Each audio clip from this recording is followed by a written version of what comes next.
एक अद्भुत यात्रा। कहानी एक छोटे से गांव सुखपुर की है।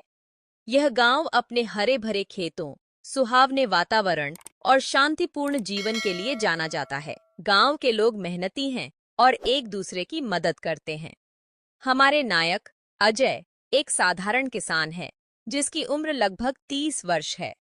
अजय की पत्नी सिया एक शिक्षित और समझदार महिला है और उनके 2 छोटे बच्चे हैं, आरव 8 वर्ष का और मीरा 6 वर्ष की। अजय का जीवन खेती बाड़ी और अपने परिवार की देखभाल में बीतता है, लेकिन अजय के मन में हमेशा कुछ बड़ा करने की इच्छा थी। वह जानता था कि शिक्षा गांव के बच्चों के लिए सबसे महत्वपूर्ण है। वह चाहता था कि उसके बच्चे एक अच्छा भविष्य बना सकें और अपने सपनों को पूरा कर सकें। एक दिन गांव में एक साधु बाबा आए। उन्होंने सभी गांव वालों को एकत्रित किया और एक सभा का आयोजन किया। साधु ने कहा, जीवन में कठिनाइयां आएंगी, लेकिन अपने सपनों का पीछा करते रहो। अजय ने साधु की बातों को ध्यान से सुना और यह तय किया कि वह गांव के लिए एक स्कूल खोलेगा जहां सभी बच्चे पढ़ सकें। अजय ने अपनी पत्नी सिया से अपनी योजना साझा की। सिया ने कहा, यह एक बहुत अच्छा विचार है, लेकिन हमें इसके लिए पैसे और संसाधनों की आवश्यकता होगी। अजय ने अपनी मेहनत से कुछ पैसे इकट्ठा करने का निर्णय लिया। उसने अपने खेतों में काम करना शुरू किया और दिन रात मेहनत करने लगा। अजय ने गांव के प्रमुख लोगों से सहायता मांगने का निश्चय किया। पहले तो कुछ लोगों ने उसकी बातों का मजाक उड़ाया, लेकिन धीरे धीरे कुछ लोग उसकी सोच से प्रभावित हुए। अजय ने गांव के बच्चों से भी बात की और उन्हें समझाया कि शिक्षा कितनी महत्वपूर्ण है। बच्चों की आंखों में उम्मीद की चमक थी। जब अजय ने स्कूल के लिए जमीन खरीदने की कोशिश की, तो उसे पता चला कि उसके पास पर्याप्त पैसे नहीं हैं। उसने अपने दोस्तों से सहायता, लेकिन किसी ने उसकी मदद नहीं की।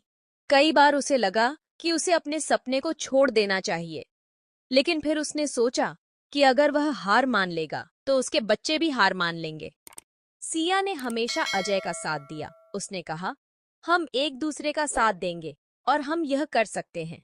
सिया ने गांव की अन्य महिलाओं से मिलकर एक समूह बनाया। उन्होंने अपने घरों से छोटी छोटी बचत इकट्ठा की और अजय की योजना के लिए योगदान दिया। धीरे धीरे गांव के लोग एकजुट होने लगे। आखिरकार अजय और उसके सहयोगियों ने एक छोटी सी इमारत तैयार की, जिसमें उन्होंने स्कूल खोला। पहले दिन केवल 5 बच्चे ही आए। अजय ने सोचा, हर शुरुआत कठिन होती है, लेकिन उसने हार नहीं मानी और बच्चों को पढ़ाने में जुट गया।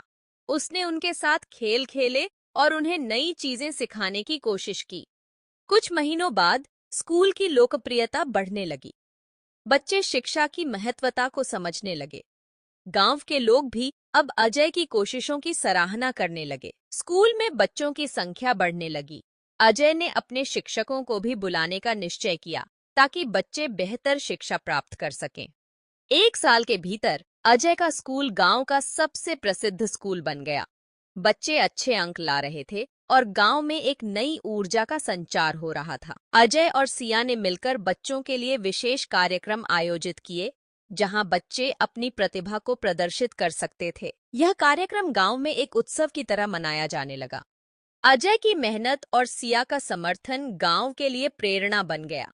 अब गांव के अन्य लोग भी अपने बच्चों को शिक्षित करने के लिए आगे आने लगे। धीरे धीरे गांव में शिक्षा का स्तर बढ़ने लगा और लोग समझने लगे कि शिक्षा ही विकास की कुंजी है।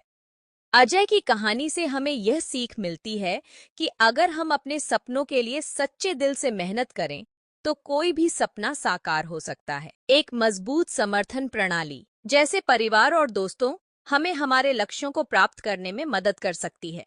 इस प्रकार अजय और सिया की मेहनत ने न केवल उनके परिवार को बल्कि पूरे गांव को एक नई दिशा दी।